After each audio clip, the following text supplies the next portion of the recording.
اگلی سورۃ الاحزاب ہے۔ حضرت ابی بن کعب رضی اللہ تعالیٰ عنہ فرماتے ہیں کہ سورۃ احزاب سورۃ بقرہ جتنی لمبی تھی اور ہم ساری وہ بھول گئے، ہمیں کچھ پتہ بھی نہیں، اتنا پتہ ہے اتنی لمبی سورت تھی۔ یہ سورت تفسیری لحاظ سے بہت اہم سورت ہے، اس کے مضامین بہت اہم ہیں۔ اللہ تعالیٰ فرماتے ہیں یا ایھا النبی اتق اللہ ولا تطع الکافرین والمنافقین، اے نبی اللہ سے ڈریے اور نہ اطاعت کیجیے کافروں اور منافقین کی۔ ان اللہ کان علیما حکیما، اللہ پاک خوب جاننے والے ہیں، حکمت والے ہیں۔ اب یہاں پر طالب علمانہ اشکال ہوتا ہے، یا ایھا النبی اتق اللہ کا کیا مطلب ہے؟ تو اس کے دو معنی ہیں۔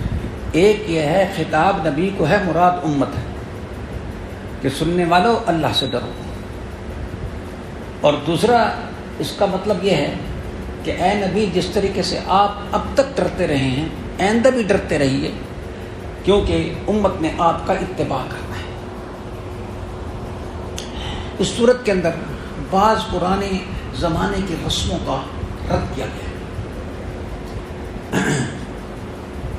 ایک شخص تھا، اس کا نام تھا معمر ابن اسد، وہ کہتا تھا کہ میرے دو دل ہیں۔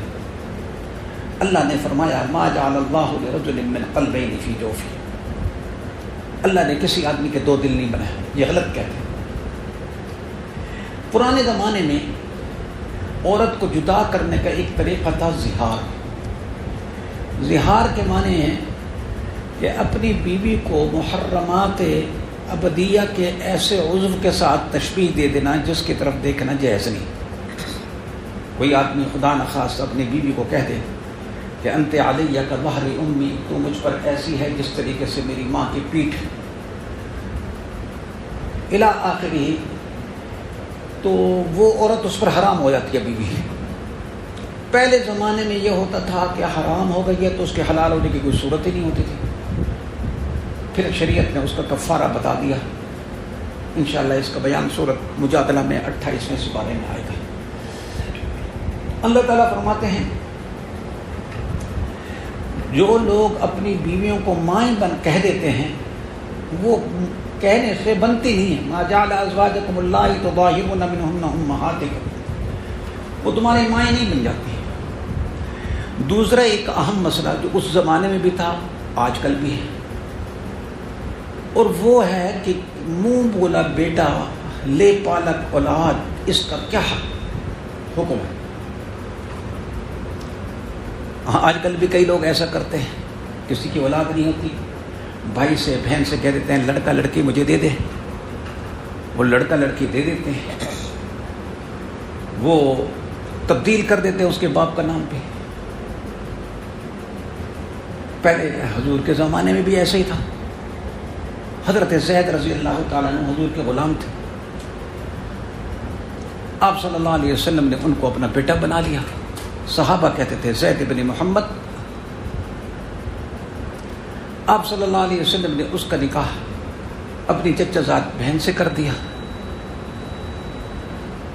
اور چچا زاد نا پھپھی زاد حضرت زینب رضی اللہ تعالیٰ عنہ سے ان کی آپس میں نہ بنی، طلاق ہو گئی۔ اللہ کے حکم سے حضور نے نکاح کر لیا۔ اب عربوں کے اندر جو حقیقی لڑکا جو لے بالک ہوتا تھا اس کو حقیقی لڑکا سمجھتے تھے۔ نتیجہ یہ ہوا کہ اس کی جو بیوی ہوتی تھی اس کو حقیقی بہو سمجھتے تھے، اور آپ سمجھتے ہیں کہ بہو تو بیٹی ہوتی ہے، بہو تو کیا ہوتی ہے؟ بیٹی ہوتی ہے۔ اب بیٹی سے نکاح کرنا سارے جہان کے اندر موجود ہے، تو بہو سے نکاح بھی کیا ہے؟ سارے جہان کے اندر موجود ہے۔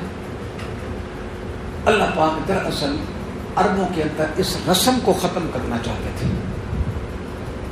فرمایا وما جعل ادعیاءکم ابناءکم، جو تمہارے منہ بولے بیٹے ہیں وہ تمہارے حقیقی بیٹے نہیں ہیں۔ ذالکم قولکم بافواہکم، یہ بات صرف تمہارے منہ کی ہے۔ واللہ یقول الحق وہو یہدی السبیل ادعوہم لآبائہم، ان کے باپ کی طرف نسبت کر کے ان کو پکارا کرو۔ ہوا اقسط عند اللہ، اگر تمہیں باپ کا پتہ نہیں ہے تو وہ تمہارے بھائی ہیں. پہلے اگر تم نے غلطی کی ہے تو معاف ہے، لیکن اب جان بوجھ کر نہ کرنا. آج کل اس مسئلے میں بڑی کوتاہی ہو رہی ہے. اور ایک مسئلہ یاد رکھیں کہ شریعت کا ہر حکم محبت پیدا کرتا ہے. شریعت کا ہر حکم معاشرے کے اندر امن پیدا کرتا ہے. اب آج کل ہوتا کیا ہے، دو بھائی ہوتے ہیں، مثلا ایک کا نام عبداللہ ہے، ایک کا نام عبد الرحمن ہے.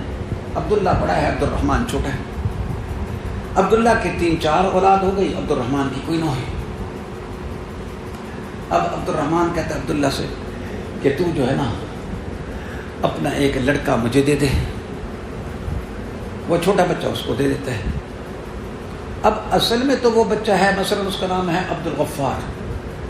عبد الغفار ولد عبداللہ. لیکن جب اس کو عبد الرحمن نے لے لیا تو کمیٹی میں جا کے لکھوا دیتے ہیں، اس کا نام تبدیل ہو جاتا ہے، اس کی نسبت تبدیل ہو جاتی ہے، اور اس کو کہتے ہیں عبد الرحمن ولد نہیں عبد الغفار ولد عبد الرحمن. یہ کبیرہ گناہ ہے، صغیرہ گناہ نہیں.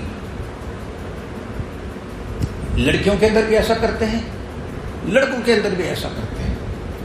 اپنے اصلی باپ کی طرف نسبت نہیں کرتے.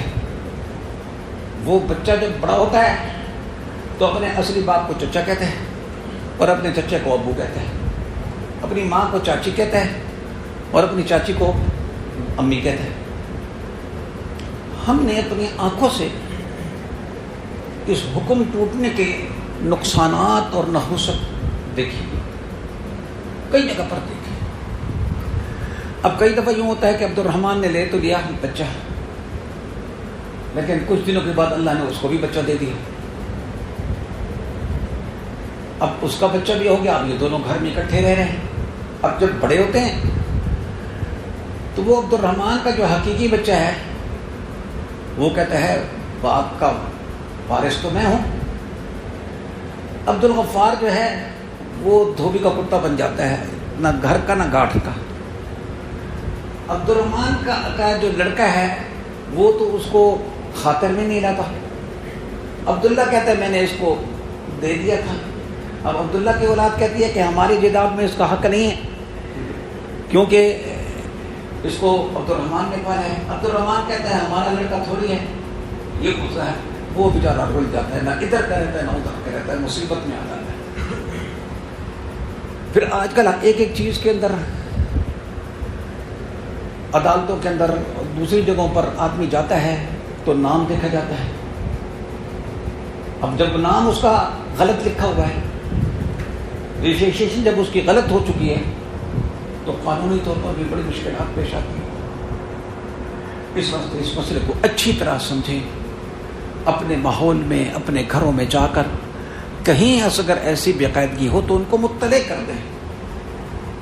ہمارے ذمہ بتانا ہے، منوانا نہیں. ویسے اتنی بات میں بتا دوں کہ میں نے بے شمار لوگوں کو یہ بات بتائی. اقرار تقریباً سب نے کیا، مانا ایک نے نہیں، کوئی نہیں مانتا. ایک ہمارے بہت محبت کرنے والے ہمارے سلسلے کے ساتھی مجھے لے گئے. بچی کا نکاح ہے. نکاح سے پہلے مجھے کہتے ہیں کہ جی وہ بچی جو ہے نا وہ میری بہن نے لی تھی، تو وہ فارم میں باپ کی جگہ وہ پھپھا کا نام لکھا ہوا ہے، تو آپ پھپھا کا نام لینا. میں نے کہا جب میں یہ کہوں گا کہ فلانی بنت فلانے کی، وہ تو اس کی بیٹی ہے ہی نہیں، تو وہ تو نکاح ہی نہیں ہوگا، تو زور سے تو مجھے کہنا پڑے گا. کہنے اچھا پھر اتنا زور سے کہنا کہ ساتھ والے سنیں، 2 گواہ سنیں اور نہ سنیں. میں نے بعد میں اس کو کہا، میں نے کہا اللہ کے بندے یہ کیا تم نے گڑبڑ کی؟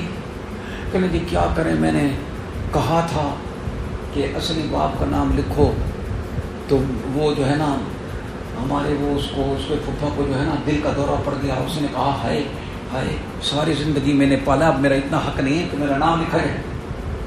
میں نے کہا کوئی دل کا دورہ نہیں پڑتا، یہ سب فراڈ ہے. اچھی طرح اس مسئلے کو سمجھیں اور اس کے نقصانات کو بھی دیکھیں. ایک دفعہ میں نے یہ مسئلہ بیان کیا اللہ کی شان کے وہ درس کے اندر. ایک ساتھی تھا، نوجوان سا بچہ تھا، میرے سامنے روتا ہوا آ گیا. کہنے جو آپ نے بات کہی ہے نا بالکل وہی ہے. کہتے ہیں وہ جو میرا حقیقی باپ ہے اور حقیقی بھائی بہن ہے نا وہ مجھے اپنے گھر آنے بھی نہیں دیتے. کہتے ہیں خبردار تو اگر ادھر آئے تو.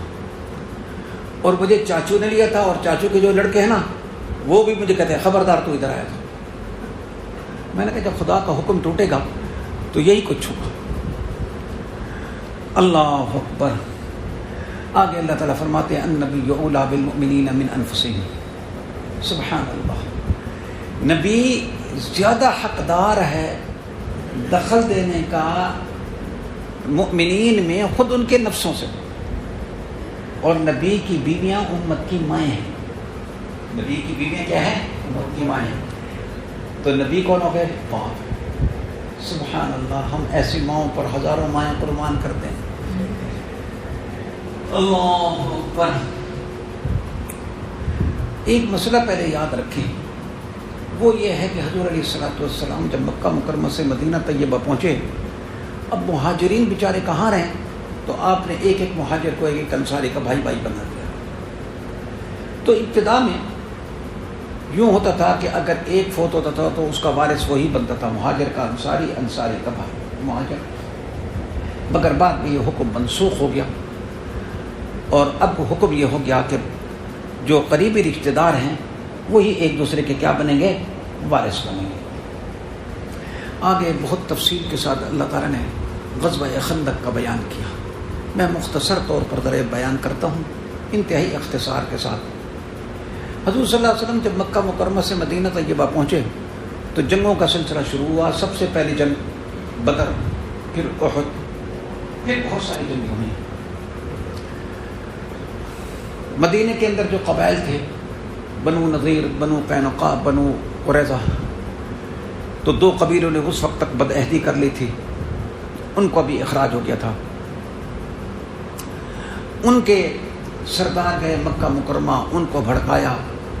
نتیجہ یہ ہوا کہ سارا عالم عرب اکٹھا ہو گیا مسلمانوں کے خلاف, اور انہوں نے کہا یک بار کی ہم مدینہ منورہ پر حملہ کریں گے اور مسلمانوں کو ختم کر دیں گے. اللہ یاد. آپ صلی اللہ علیہ وسلم نے صحابہ سے مشورہ کیا.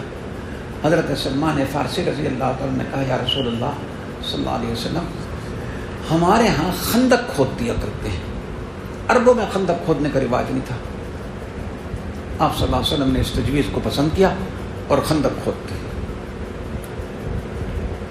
اب وہ آگے لشکر, سارے لشکر جو آئے تو سامنے خندق تھی. ان کے لیے بڑے عجیب و غریب ایک مسئلہ تھا. بہرحال تقریباً 1 مہینہ رہے, پھر اللہ تعالی نے ہوا بھیجی اور وہ پھر ناکام وہاں سے چلے گئے. اسی دوران یہود کے ایک قبیلہ بنو قریظہ نے بدعہدی کی تھی اور وہ ان کے ساتھ گویا کہ مل گئے.